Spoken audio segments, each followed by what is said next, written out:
还叫第二期。哦。然后回家了多回来。哎。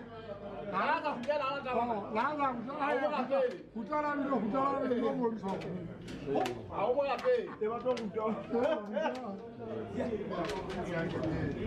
他那个是一个，进去家的那种。他为这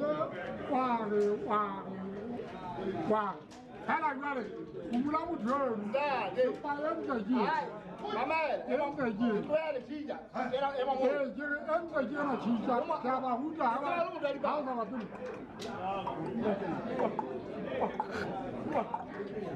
过来过来，这起价好了嘛？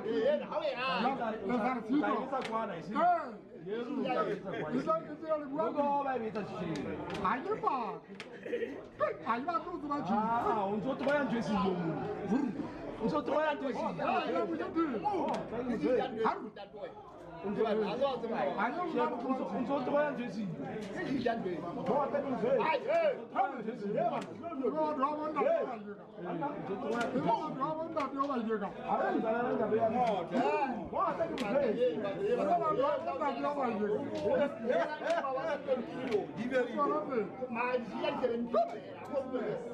其他人，他把你叫你的哟，刚才我们还讲去讲讲。